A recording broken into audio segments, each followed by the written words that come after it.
Of colleges की ओर से आपका स्वागत करती हूँ। और बच्चों, आज हम आप लोगों से ग्रामीण नेतृत्व के बारे में चर्चा करेंगे कि ग्रामीण नेतृत्व होता क्या है। प्रसार कार्य में या प्रसार कार्यक्रम में किसी भी कार्यक्रम को नियोजित करने में ग्रामीण नेतृत्व क्यों आवश्यक है और इसके कितने प्रकार हैं, इसकी उपयोगिता क्या है और इनके गुण कौन कौन से होने चाहिए। नेतृत्व अर्थात जो मनुष्य के व्यवहार को प्रभावित करे। नेतृत्व मनुष्य के व्यवहार को जो प्रभावित करे वो क्या कहलाएगा? नेता कहलाएगा। अर्थात नेता वह व्यक्ति है जो अपने वंशानुगत अथवा अर्जित गुणों एवं प्रभुत्व के द्वारा जनसाधारण के विचारों को प्रभावित करते हैं।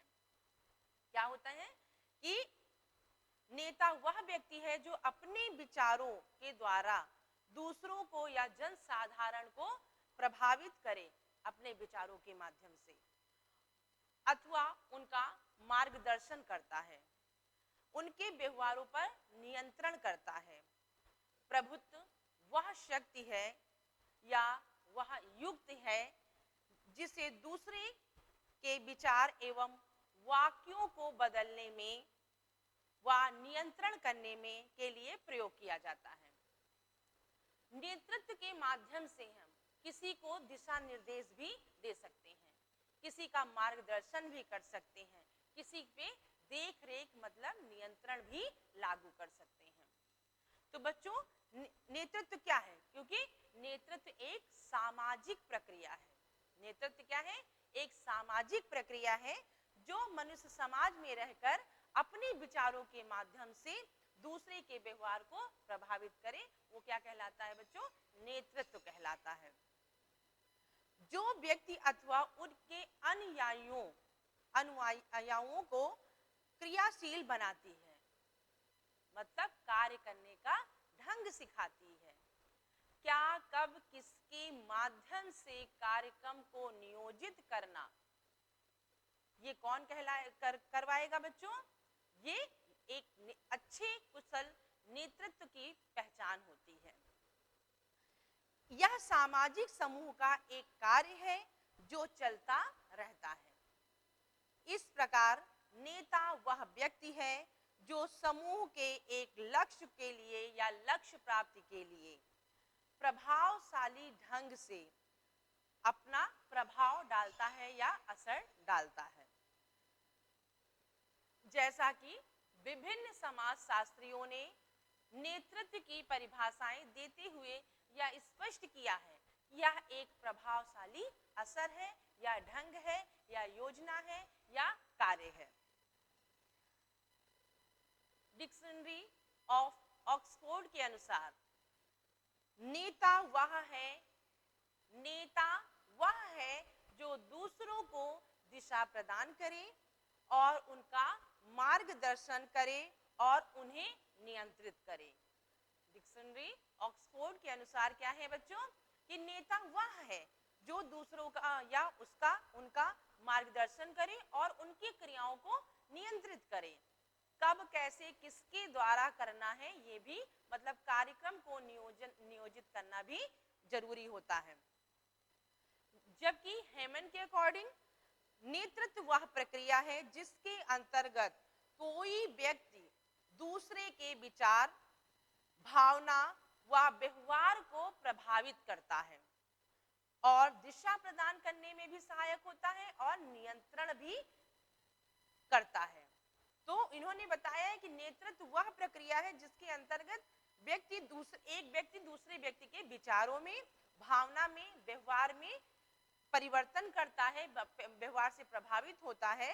तो और मतलब मार्गदर्शन करने या दिशा प्रदान करने का भी कार्य करता है या दिशा को निर्देशित करने का भी कार्य करता है। और अपने देख रेख में कोई भी प्रसार कार्यक्रम हो उसका आकलन भी करता है, मतलब जांच करने की सुविधा, जांच करने की व्यवस्था या ऑब्जर्वेशन मोटिवेशन करने की व्यवस्था भी इसी के अंतर्गत आती है। एक कुशल नेतृत्व वाला व्यक्ति ही दूसरे के व्यवहार में परिवर्तन, दूसरे को दिशा दिखाना और दूसरे के अनुभव या अपने अनुभव के आधार पर दूसरे के विचारों में परिवर्तन करता है। जबकि अभी मैंने बताया कि नेता वह है जो दूसरों को दिशा प्रदान करे, नियंत्रण करे और उन पर कार्य करवाने की एक क्षमता भी रखता हो। जैसे कि बच्चों, प्रसार कार्यक्रम का सबसे पहला उद्देश्य क्या है? करके सीखना और एक किसी विशेष स्थान पर ना रहकर कहीं भी किसी भी वक्त किसी भी समय, अगर प्रसार कार्यक्रम के लिए कोई निश्चित स्थान विशेष नहीं होता है, जैसे कि विद्यालय और क्या कहते हैं कक्षाएं, कोई स्थान विशेष, वो जिस स्थान पर रहते हैं वही स्थान पर वहां पर प्रसार कार्यक्रम को लागू किया जाता है, जिससे लैब टू लैंड मतलब प्रयोगशाला से बाहर या कक्षा से बाहर कार्य किया जाता है। तो हम सीमित साधनों के आधार पर किसी के व्यवहार में किस तरह से परिवर्तन कर सकते हैं। टायरस के अनुसार नेतृत्व दूसरों को अपनी इच्छानुसार ढालने की एक कला है। नेतृत्व एक क्रियाशील पद्धति है जो अपने कार्य करने को या अपने कार्य कराने के मार्ग दिशा को निर्देशित करता है और नियंत्रण करने से संबंधित है। नेता वह व्यक्ति है जो उक्त कार्यों को संपादित भी करता है। प्रसार कार्यक्रम से जुड़े जो भी कार्य हैं, चाहे वो कार्यक्रम नियोजन करना हो, चाहे कार्यक्रम की पुष्टि करना हो, चाहे नवीन विचारधारा रखना हो, चाहे शिक्षण पद्धतियों का प्रयोग करना हो, उनके आधार पर संपादित कार्यों को करना भी क्या, कब, कैसे, किसके माध्यम से, माध्यम संचार, कम्युनिकेशन और संसाधन, चाहे भौतिक हो चाहे अभौतिक हो, दोनों का प्रयोग किया जाता है। फिर है बच्चों कि नेतृत्व के सिद्धांत कौन कौन से होते हैं। अभी तक हमने जाना कि नेतृत्व का अर्थ क्या है और परिभाषाएं क्या है। तो इसमें डिक्शनरी ऑफ फोल्ड, हेमन और टायरस ने बहुत अच्छी बात बताई है। फिर है कि नेतृत्व के सिद्धांत को अगर देखा जाए तो सबसे पहला सिद्धांत क्या होगा? नेतृत्व को व्यक्तिगत गुणों पर स्थिर एवं आधारित माना जाता है, क्योंकि कभी कभी नेता जन्मजात भी होते हैं जिनमें आनुवांशिक सिद्धांत भी लागू होता है। यह जीव विज्ञान पर आधारित सिद्धांत है। इसमें या इस विचारधारा में बहुत सारे समर्थकों का मत है कि नेता आनुवांशिक गुणों के कारण भी होता है। नेता का लड़का नेता होना चाहिए, किंतु आज केवल आनुवांशिक गुणों के आधार पर नहीं बल्कि दूसरे कारणों से भी ये परिणाम सामने आते हैं। फिर है बच्चों व्यक्तिगत गुणों का सिद्धांत। पहला सिद्धांत क्या था? आनुवांशिक सिद्धांत। दूसरा सिद्धांत है व्यक्तिगत गुणों का सिद्धांत। इसमें क्या है कि व्यक्ति अपने कुछ व्यक्तिगत विशेष गुणों के आधार पर नेता बनता है। शिक्षित, ईमानदार, अच्छा बोलने वाला, सहनशील व्यक्ति ही ग्रामीण क्षेत्रों में नेतृत्व करने की क्षमता रखता है, जो अपने समूह का सुपरविजन कर पाए। और स्थिति का सिद्धांत, दूसरा क्या होगा? स्थिति का सिद्धांत। किसी विशेष परिस्थिति में और विशेष कार्य को करने की क्षमता रखने वाला व्यक्ति स्थानीय या स्थिति का सिद्धांत भी कहलाएगा। जो व्यक्ति इन कार्यों के आधार पर संसाधनों का, परिस्थितियों का आकलन करने की क्षमता रखता है और ईमानदार, चरित्रवान होता है, तो स्थिति के आधार का सिद्धांत लागू होता है। फिर है बच्चों व्यक्तिगत गुणों का सिद्धांत। जैसे कि बहुत सारे विद्वानों ने कहा है कि पूर्ण नेतृत्व हेतु दोनों परिस्थितियां, मतलब व्यक्तिगत हो और परिस्थिति के आधार पर दोनों परिस्थितियां होना लागू होती हैं। तभी व्यक्तिगत गुणों में, जैसे व्यक्ति कभी कभी क्या होता है हमें कि रियल जो पर्सनैलिटी होती है वो हमारे सामने नहीं आती है और हम एक कुशल नेता का चुनाव ना करके हम जो हमारा उस प्रेजेंट टाइम में जो सुपरविजन कर रहा होता है हम उसको चुन लेते हैं, लेकिन धीरे धीरे उसके व्यक्तिगत गुणों से जब हम परिचित होते हैं तो उनकी कमी के बारे में हमें ज्ञात होता है। यदि इनमें से एक भी कमी रह जाए तो नेतृत्व का कोई अस्तित्व नहीं होता है। मतलब इनमें से जैसे कि प्रसार कार्य, मतलब जो भी हमने कार्यक्रम नियोजित किया है और उसमें अगर साधनों की, परिस्थिति की, व्यक्तिगत गुणों की और कार्य कुशलता की कमी आ जाए तो वहां पर व्यक्तिगत गुणों का ह्रास हो जाता है। फिर है बच्चों, ये था आपका नेतृत्व का सिद्धांत। मतलब नेतृत्व के सिद्धांत जो होते हैं वो 4 प्रकार के होते हैं: व्यक्तिगत गुणों एवं स्थिति का सिद्धांत और आनुवांशिक सिद्धांत। फिर है बच्चों कि नेतृत्व के प्रकार कौन कौन से होते हैं। नेतृत्व जैसा कि स्पष्ट है, नेता वह है जो दूसरों को का मार्गदर्शन करे और कार्यों को करने का ढंग बताए, मार्गदर्शन करे, वो क्या कहलाएगा? नेता कहलाएगा। अब नेता जो होते हैं बच्चों, उसमें सबसे पहला नेता है संस्थागत नेता, प्रमुख नेता, आग्रहकारी नेता और फिर अन्य प्रकार के होते हैं। नेतृत्व में अन्य प्रकार में परंपरागत होता है। फिर इसमें क्या होता है कि कारणों के आधार पर या कार्य के आधार पर, समूह के आधार पर इन्हें बांटा जाता है। तो संस्थागत में क्या होता है? जन समुदाय के ऊपर शासन करने वाला नेता सम्मिलित किया जाता है। इनको संस्था द्वारा निर्मित विशेष नियमों का पालन करना अनिवार्य होता है। ये नेता अपनी संस्था के हित में विभिन्न कार्यों में दिलचस्पी लेते हैं और इन्हीं कार्यों के में सदैव वो आगे रहते हैं। जैसे कहा जाता है कि अगर किसी के अंदर ये गुण है तो वो छिप नहीं सकते हैं। विभिन्न संस्थाओं में नेता अलग अलग होते हैं: सामाजिक नेता, शैक्षणिक नेता, धार्मिक नेता और प्रबंधक।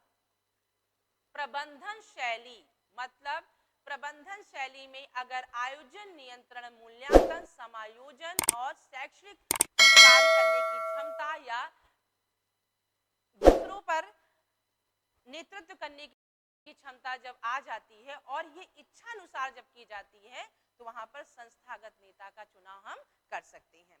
फिर है बच्चों प्रमुख नेता।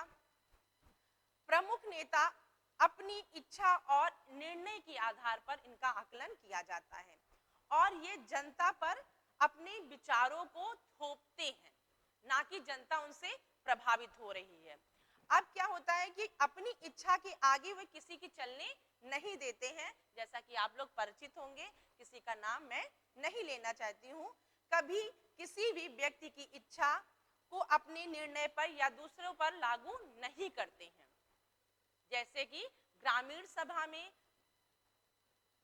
और ग्रामीण सभा केंद्र में या ग्रामीण जो जहां पर जो अपने से आगे बढ़ने ना देते हों वो प्रमुख नेता कहलाते हैं और एक प्रजातंत्र अथवा व्यक्ति की इज्जत ना करना जानते हों, जो स्वयं अपने विचारों को दूसरों पर लागू करते हों और दूसरों की बातों को ना माने, जैसे कि बहुत सारे स्थान पे नेता पाए जाते हैं। फिर है बच्चों आग्रहकारी नेता। आग्रहकारी नेता प्रजातंत्र में विश्वास रखते हैं अथवा साथ साथ चलने, मतलब विकास के नियमों में साथ साथ चलने की इच्छाओं और सुझावों का वे आदर करते हैं। जबरदस्ती किसी पर अपने निर्णय को थोपते नहीं हैं और सदैव प्रत्येक सामूहिक कार्यों में, सामूहिक फैसलों में प्रजा का भी महत्व देते हैं। जैसे आग्रह करना, बातचीत करना, समझौता करना और परामर्श देना। सबसे ज्यादा जरूरी होता है कि हम उनके बीच में, आग्रहकारी नेता जो होता है वो उनके बीच में जाकर उनकी समस्याओं का समाधान करके उनकी मनोवृत्ति में परिवर्तन करता है, उनके व्यवहार में परिवर्तन करता है और फिर उनको आगे बढ़ने का उन्नत मार्ग दिखाता है। फिर नेता कार्य के प्रति रुचि जागृत करने में सबसे ज्यादा कार्य ऐसा करता है, जबकि कुछ लोग उनका आदेश नहीं मानना चाहते हैं। सद्भावना तथा बॉस जैसा अधिकार भी रखने का प्रयत्न करता है और निर्भर करता है कि अगर हम आपकी बातों को मान रहे हैं तो अगला पक्ष भी हमारी बातों को माने। नेता से उस उत्साह और डर की भावना उत्पन्न होती है, परंतु अगर वे ज्यादा संवेदनशील होते हैं तब।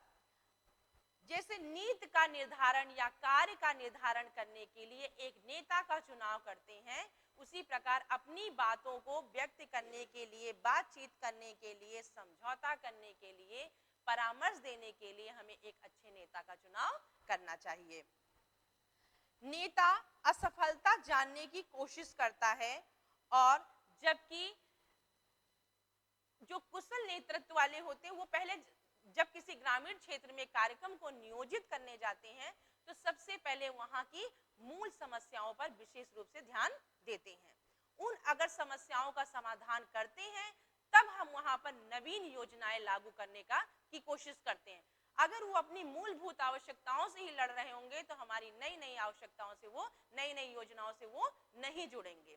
तो उनसे सबसे ज्यादा जरूरी होता है कि अगर उनके बीच में जाने से पहले हम एक कुशल नेतृत्व का विकास करें और उनसे बातचीत करें और कोशिश करें कि उनकी समस्याएं पहले समाधान हो जाए, समस्याओं का पहले चयन करके और संभावित विकल्पों का चुनाव करके उनकी समस्या का समाधान करें। नेता कार्य करके दिखाता है, ना कि बोलता है। और जो कुछ होते हैं आधारी हैं या संस्थागत हैं या प्रमुख नेता जो होते हैं वो करके न दिखाकर केवल थोपते हैं और बताते हैं और उनकी फाइल तक वो चीजें रह जाती हैं। तो ये थी बच्चों नेतृत्व के प्रकार, जिन्हें संस्था के आधार पर 3 भागों में बांटा गया था। फिर बच्चों नेतृत्व के अन्य प्रकार, उसमें परंपरागत नेतृत्व।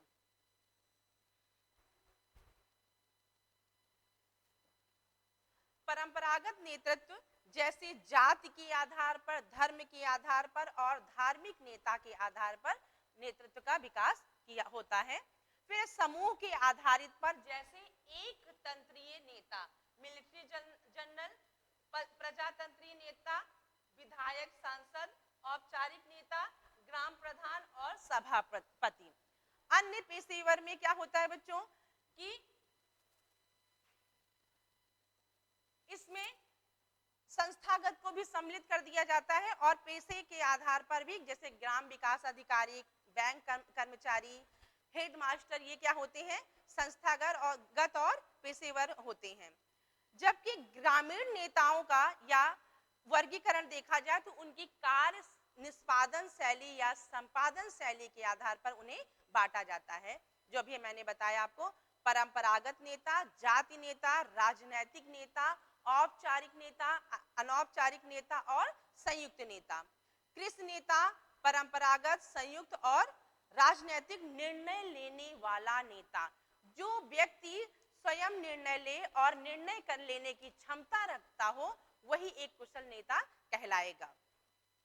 फिर है बच्चों नेतृत्व के लिए कौन कौन से कारक जो होते हैं वे प्रभावित करते हैं। तो नेतृत्व के लिए कारक होता है, सबसे बड़ा कारक क्या होता है, महत्वपूर्ण या परम आवश्यक कारक है लोगों का समूह। अगर लोगों का समूह नहीं होगा तो हम नेतृत्व की क्षमता या नेतृत्व के कार्य को कैसे करेंगे, क्योंकि नेतृत्व की प्रक्रिया लोगों के समूह के द्वारा ही संभव होती है। फिर है बच्चों सामान्य कार्य। नेतृत्व को उभारने के लिए हेतु लक्ष्य का होना और सामान्य कार्यक्रम की आवश्यकता का होना जरूरी होता है, जिससे लोगों की कार्य पद्धति में विभिन्नता आती है। प्रसार कार्य हेतु कभी कभी होता है कि अगर एक कुशल नेतृत्व की भावना रखने वाला व्यक्ति या कुशल नेता जो होता है मनोवृत्ति में, व्यवहार में और कार्यशैली में अगर परिवर्तन कर लेता है तो वो एक समूह को नहीं बल्कि बहुत सारे समूह के या समुदाय के लोगों को के व्यवहार को भी प्रभावित करता है। नेता का दूसरे समूह से संबंध भी जरूरी होता है। विभिन्न उत्तरदायित्व देकर नेतृत्व उत्पन्न किया जा सकता है और नेता के स्वयं के व्यक्तित्व के गुणों का भी होना जरूरी होता है। फिर है बच्चों नेतृत्व की आवश्यकता। नेतृत्व की आवश्यकता। नेतृत्व की आवश्यकता समूह की आवश्यकताओं को पहचानने के लिए बहुत ही आवश्यक होता है। समूह के लक्ष्य का निर्धारण करना, समूह के लक्ष्य की ओर प्रेरित करना और सदस्यों में अंतःक्रिया उत्पन्न करने के लिए और उपलब्ध संसाधनों या उपलब्ध साधनों के उपयोग हेतु नेतृत्व की आवश्यकता होती है। फिर है बच्चों, ग्रामीण नेता के कार्य। कृषि उत्पादन विकास की नई नीति के अनुसार कृषि प्रसार विशेषज्ञों ने प्रसार कार्यकर्ताओं, प्रसार अधिकारियों और कृषकों से विचार विमर्श करके यह उपरांत यह निश्चय निर्णय किया है कि ग्रामीण नेताओं की कुछ अहम भूमिकाएं होनी चाहिए और ये भूमिकाएं अपेक्षित हैं। प्रदर्शन हेतु तैयार करना और दूसरों को दिखाना। किसी भी कार्य का में प्रदर्शन शैली का या प्रशिक्षण का बहुत जरूरी होता है। कृषि संबंधी नई तकनीकों का ज्ञान, सभी उपयुक्त कृषि तकनीकों को स्वीकार किया जाए, सामूहिक चर्चा और जनसभाओं का आयोजन करना और किसानों को कृषि ऋण दिलाना और किसानों हेतु उन्नत बीज और दवाइयों आदि का प्रबंध किया जाए, जबकि एक ट्रेनर की विषय विशेषज्ञ की भी आवश्यकता होती है। फिर है बच्चों, एक अच्छे नेतृत्व के कौन कौन से गुण या कौन कौन सी विशेषताएं होनी चाहिए जिनके आधार पर ये कार्य होता है।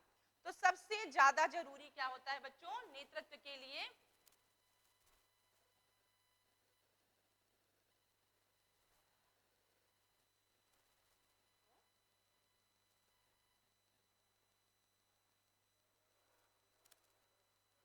तो सबसे ज्यादा जरूरी होता है कि बुद्धिमान होना।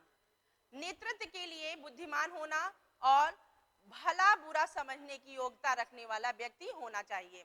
जैसा कि बोगार्डस ने कहा है, बुद्धिमत्ता वह शक्ति है जो जनसभा की समस्याओं का समाधान करने हेतु प्रयुक्त होती है। तो ये था पहला गुण। फिर है बच्चों, शक्ति, एनर्जी, शक्ति तथा सामर्थ्य के द्वारा कार्य करने की इच्छा और अधिक कार्य करने की इच्छा प्रभावशाली साहसी व्यक्ति की सबसे कठिन कार्य को करने की में सरलता प्राप्त करता है। फिर है बच्चों, सहानुभूति। एक सफल नेता हेतु सामाजिक संबंधों को अच्छी प्रकार से चलाने हेतु सहानुभूति का होना जरूरी होता है, क्योंकि अपने कार्यों के प्रति अगर व्यक्ति या नेता के हृदय में अपने कार्यों के प्रति सहानुभूति नहीं है या समूह के लोगों के लिए सहानुभूति और दया नहीं है, तो उसका हृदय कोई व्यक्ति जीत नहीं सकता है और वह अपने समूह का या समुदाय का नेतृत्व नहीं कर सकता है। सत्यनिष्ठा मतलब नेता को सदैव सत्य बोलना चाहिए, झूठ का सहारा नहीं लेना चाहिए। नेता ईमानदार हो, चरित्रवान हो। मानवता, नेता में मनुष्य से बढ़कर मनुष्य के लिए कोई भी वस्तु उपयोगी नहीं होती है, अर्थात मानवता का गुण होना आवश्यक होता है। उसे मनुष्य के विकास में रुचि होनी चाहिए। अपने विषय का ज्ञाता हो, विषय विशेषज्ञ हो। दूरदर्शिता, नेता में भविष्य के बारे में जानने की क्षमता हो और आत्मविश्वास सफलता की कुंजी मानी जाती है। और उत्साही, नेता को उत्साही होना भी जरूरी होता है, जिससे लोग उत्साहपूर्वक कार्य को करें और विभिन्न संसाधनों का प्रयोग करने में सक्षम हो। आत्मत्याग, नेता को अपने व्यक्तिगत स्वार्थ का त्याग कर दूसरों के हित के लिए कार्य करना चाहिए। फिर है बच्चों, विनम्रता। नेता का सबसे परम आवश्यक गुण है विनम्रता, अर्थात सभी से उपयुक्त तरीके से व्यवहार किया जाए, नम्रता पूर्वक बातचीत की जाए और लोगों का वो दिल जीत सके और सभी के दुख सुख में साथ साथ खड़ा हो। फिर है बच्चों, नेता की पहचान। नेता मतलब कौन सा कार्य किया जाना चाहिए, उस कार्य के लिए कौन कौन सी गुण और योग्यता हो, उन योग्यताओं को आकलन करने की क्षमता भी रखता हो किस कार्य का समूह साथ दे रहा है, नेता का सबसे बड़ा संबंध माना जाता है। नेतृत्व के गुण सबसे ज्यादा जरूरी होती, प्रशिक्षण और विकसित किए जाने वाले कार्यों को भी किया जाए। जैसे विषय विशेषज्ञ के आने से पहले कुछ उनकी चीजों को कार्यक्रम नियोजन से पहले वो उन तक पहुंचा सके। फिर नेतृत्व के विकास की या ग्रामीण नेता का चुनाव करने के लिए कौन कौन सी विधियों का प्रयोग किया जाता है।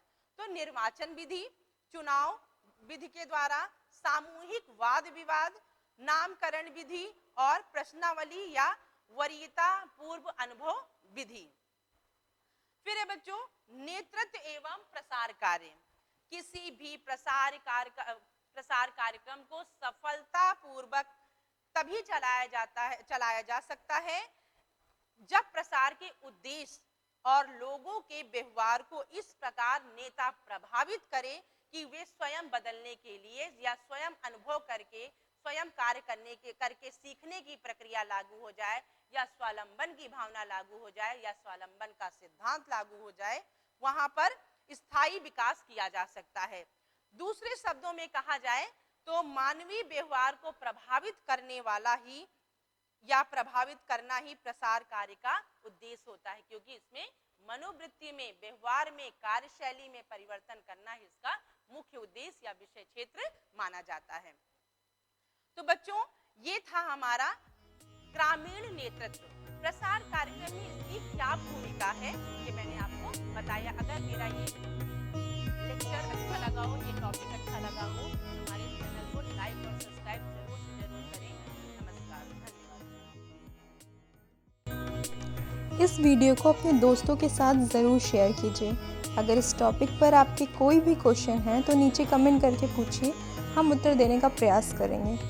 और अगर आपने अभी तक हमारे चैनल को सब्सक्राइब नहीं किया है तो तुरंत सब्सक्राइब करिए, साथ ही बेल आइकन पर क्लिक करें ताकि आगे आने वाले सभी वीडियो आप तक पहुंचते रहें और आप हमसे यूं ही जुड़े।